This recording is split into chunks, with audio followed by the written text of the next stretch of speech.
Hello. അപ്പോ ഇന്ന് Saturday ആണ്. പക്ഷെ ഞാൻ ഇന്നൊരു സിനിമ റിവ്യൂ ആയിട്ട് വന്നതാണ്. ഞാൻ സാധാരണ മോഹൻലാലിന്റെ സിനിമയ്ക്കാണ് റിവ്യൂ പറയാൻ വരാറില്ലേ. അതെ,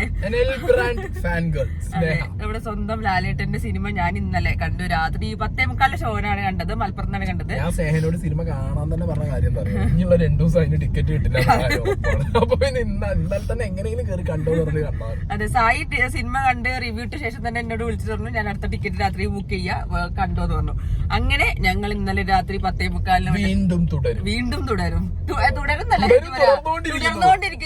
പറയാൻ പറ്റില്ല, തുടർന്നുകൊണ്ടേയിരിക്കുന്നു നമ്മുടെ ലാലേട്ടന്റെ സ്വന്തം എന്താ പറയാ സിനിമ അഭിനയ ഒറ്റക്കൊമ്പൻ. പക്ഷെ ഭയങ്കര രസമായിരുന്നു സിനിമ. എന്താ പറയാ, ഞാനിങ്ങനെ എല്ലാരും ഇങ്ങനെ നല്ല റിവ്യൂ കേട്ടപ്പോ ഞാൻ വിചാരിച്ചു എന്താ ഇപ്പൊ സംഭവം ഉണ്ടാവുക വിചാരിച്ചിട്ടാണ് കാണാൻ പോയത്. അപ്പൊ ആദ്യത്തെ ഇങ്ങനെ കണ്ടപ്പോ എനിക്ക് തോന്നി ഓക്കെ ഇത് നോർമൽ ആവും, കാരണം ഒരു ഫാമിലി ഓറിയന്റഡ് രീതിയിലും. സ്നേഹ തുടക്കത്തിലൊക്കെ ഞാൻ സ്നേഹനോട് ഇങ്ങനെ ചോദിക്കുന്നുണ്ട്, സ്നേഹം എങ്ങനെയുണ്ടായിരുന്നു സ്നേഹം. ഞാനെന്താ പറയാ, കുഴപ്പമില്ല. ഞാൻ എന്താ ഈ സായൊക്കെ എന്നെ കൊറേ പൊലിപ്പിച്ചിട്ട് സൂപ്പർ പടാണ്, അടിപൊളി പടാണ്. അപ്പൊ ഞാൻ ഇങ്ങനെ കണ്ടോണ്ട് കേട്ടോ.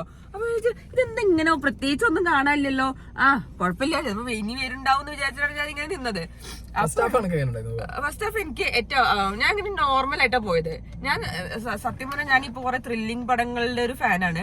എന്താ പറയാ, കാരണം എനിക്ക് പണ്ടത്തെ എനിക്ക് ലാലേട്ടൻ തന്നെ എപ്പോഴും ഒരു 90s വികാരമാണ് ശരിക്കും പറഞ്ഞിട്ടുണ്ടാവുക. 90s സിനിമകളുടെ വികാരമാണ്. പക്ഷെ ആ സിനിമകൾ എനിക്കിപ്പോ കിട്ടാറില്ല എന്ന് ഞാൻ എപ്പോഴും പറയാറില്ലേ.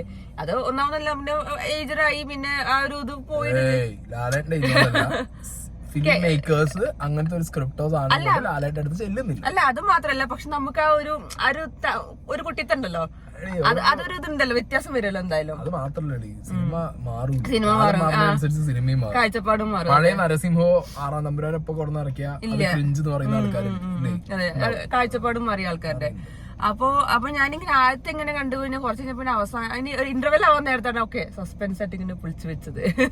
അപ്പൊ തോന്നി അവന് അടുത്തിൽ എന്തെങ്കിലും കാര്യമായിട്ടുണ്ടോ ചോദിച്ചു. പക്ഷെ ഓവറോൾ എനിക്ക് ഭയങ്കര ഇഷ്ടപ്പെട്ട സിനിമ. ആക്ടിങ് കണ്ണ് ഒരു സീന്, ഒറ്റ സീൻ അത് ഞാൻ പറയട്ടെ. നമ്മളിങ്ങനെ ബാത്റൂം സീനുണ്ട്. അമ്മോ, ആ ബാത്റൂമിന്റെ ഉള്ളിലുള്ള ഒരു അഭിനയ സാധനം, എന്റെ അമ്മോ എന്തൊരു അഭിനയം തരും സത്യം പറഞ്ഞാല്. നമ്മുടെ ഈ എന്താ പറയാ ഈ മറ്റേ തന്മാത്രയൊക്കെ ടൈപ്പ് ആ സമയമുണ്ടല്ലോ, ആ തന്മാത്രേന്റെ ഒരു ഇതും എന്താ പറയാ നല്ല നല്ല അടിപൊളി അഭിനയം. ഓക്കെ, അഭിനയത്തെ കുറിച്ച് നമ്മളൊന്നും പറയേണ്ട കാര്യമൊന്നുമില്ല.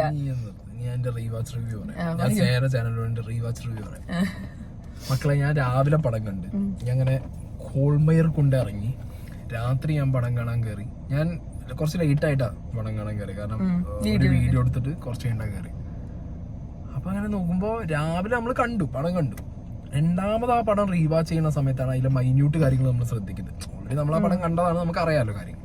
പക്ഷെ മൈന്യൂട്ട് കാര്യങ്ങൾ ശ്രദ്ധിച്ചപ്പോഴാണ് തരുൺ മൂർത്തി എന്ന് പറഞ്ഞ ഡയറക്ടർ വെച്ച കുറച്ച് ബ്രില്യൻസ് ഉണ്ട്. ബ്രില്യൻസ് എനിക്ക് ആദ്യം മനസ്സിലായി, എനിക്ക് കുറെ കാര്യങ്ങൾ മനസ്സിലായി. ചെറിയൊരു സാധനം ഉണ്ട്, ആ ഒരു വേണ്ട ഇപ്പൊ പറയണ്ട, അത് കഴിഞ്ഞിട്ട് പറയാം. എനിക്ക് കുറെ കാര്യങ്ങൾ മനസ്സിലായി. പിന്നെ സെൽഫ് ട്രോള് അതെനിക്ക് ഭയങ്കര ഇഷ്ടപ്പെട്ടു. ലാലേട്ടന്റെ സെൽഫ് ട്രോള് വേറെ ഭീകര സാധനം. അത് എല്ലാവർക്കും ഇട്ടൊരു അണ്ണാക്കിൽ അടിയാണ് സത്യം പറഞ്ഞാല്. കുറെ പേര് കളിയാക്കണേനെ കിട്ടുന്ന സാധനമാണ് അതുണ്ട്. അണ്ണാക്കിലടി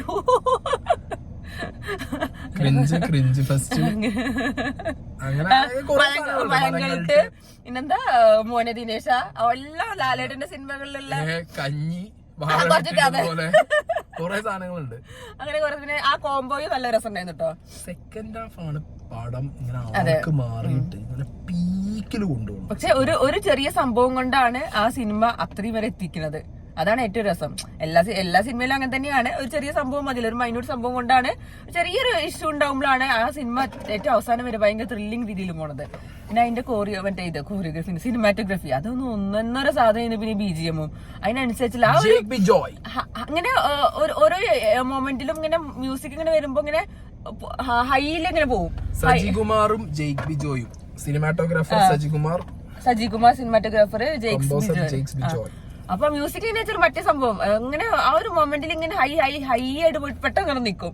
ആ ഒരു സംഭവം ഭയങ്കര രസമുണ്ട്. പിന്നെ ബാക്ക്ഗ്രൗണ്ടിൽ കുറച്ച് എന്തൊക്കെ ഒരു പാട്ട് വരില്ലേ, അല്ല ആ പാട്ടിന്റെ സൗണ്ട് അല്ല പറഞ്ഞത്, ആ ഒരു ലിറിക്സ് അങ്ങനെ വരല്ലോ. ലിറിക്സ് ഒക്കെ വരുന്നത് നല്ല അടിപൊളിയായിട്ട് ആ ഒരു കഥാന്തരീക്ഷത്തില് ചുറ്റിപറ്റി നിൽക്കുന്ന സംഭവങ്ങളാണ് ശരിക്കും. അപ്പൊ മൊത്തത്തിൽ പറഞ്ഞാൽ സിനിമ അടിപൊളി സിനിമയാണ്. ശോഭന നല്ല രസമുണ്ട്. ശോഭനന്റെ ആ പഴയ ഒരു സംഭവം എനിക്ക് ഒരു കുറച്ച് ഫീൽ ചെയ്യുന്നുണ്ട്. പക്ഷെ ഫുൾ ആയിട്ട് ഫീൽ ആയിട്ടില്ലെങ്കിലും എനിക്ക് കുറച്ചൊക്കെ തോന്നുന്നുണ്ട്.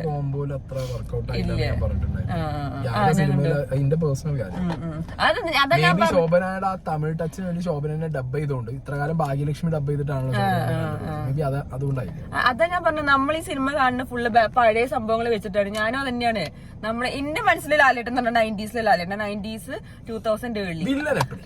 ഓ അത് പറയാൻ വരട്ടെ. ആ വില്ലന്റെ ചിരിയിൽ എനിക്ക് തോന്നി ഇയാൾ ഭയങ്കര ക്രൂരനായ വില്ലനാന്ന് എനിക്ക് കണ്ടപ്പോ തന്നെ മനസ്സിലായി. അല്ല ആ ചിരി, ഒരു ചിരി, ആ ചിരികളുണ്ട്, ഒരു ചിരിയുണ്ട്. ആ ചിരിയിൽ തന്നെ നമുക്ക് മനസ്സിലായി.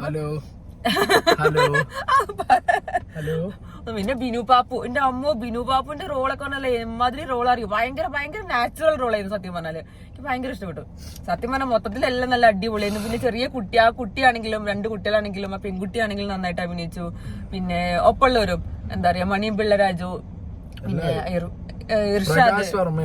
പ്രകാശ് വർമ്മ. എനിക്ക് അയാളെ പേര് മനസ്സിലായിട്ടുണ്ടായിരുന്നില്ല ആളാരാന്നുള്ളത്. നമ്മളെ വോഡഫോണിന്റെ ആഡ് ചെയ്ത ആളാണ് പ്രകാശ് വർമ്മ. മലയാളിയാണോ അല്ലേ? എനിക്കറിയില്ല. പിന്നെ ഞാൻ കമന്റിൽ കണ്ടു അങ്ങനെയാണ് വോഡഫോണിന്റെ അതിന്റെ ആഡ് ചെയ്ത ആളാണ്.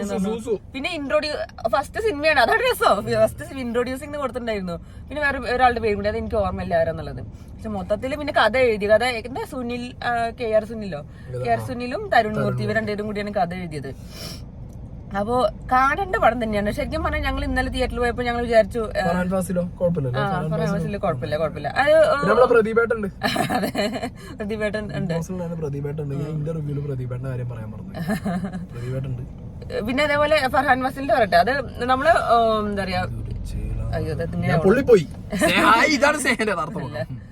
ഫർഹാൻ ഫാസിലാണെങ്കിൽ നന്നായിട്ട് ചെയ്തു. പിന്നെ കുറെ ഫൈറ്റ് സീൻസ് ഉണ്ട്. ആ ലാസ്റ്റ് ഒക്കെ ഉണ്ടല്ലോ, മറ്റെന്താ പറയാ, ഞാൻ കുറെ പറഞ്ഞിട്ടൊന്നുമില്ല. ഇല്ല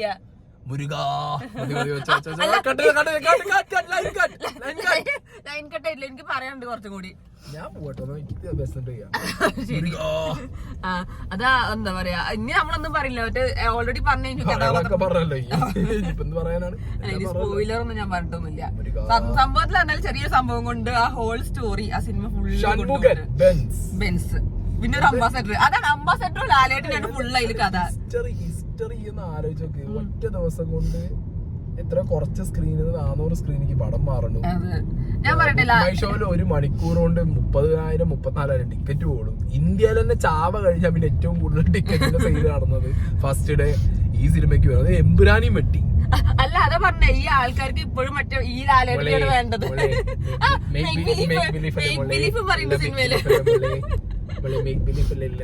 പിന്നെ ലാലേട്ടന്റെ അഭിനയം പിന്നെ ഞാൻ ഒന്നും പറയില്ല, കാരണം നമുക്ക് എല്ലാവർക്കും അറിയുന്ന സാധനം തന്നെ. പിന്നെ ഈ പറഞ്ഞ പോലെ എനിക്ക് ഒന്നും പറയാനുള്ളൂ, ലാലേട്ടൻ എവിടെയും പോയിട്ടില്ല, ലാലേട്ടൻ ഇവിടെ തന്നെ ഉണ്ട്. അയാള് പോയി നല്ലല്ലോ, അയാൾ ചൂസ് ചെയ്യുന്നതും അയാളുടെ അടുത്ത് വരുന്ന ആളുകളും ഇപ്പോഴും എന്താ പറയാ, ഒരു പഴയ ലാലേട്ടൻ എന്നുള്ള സാധനത്തേക്ക് അയാളെ കൊണ്ടുപോകാൻ നോക്കുകയാണ്. അത് നടക്കില്ല.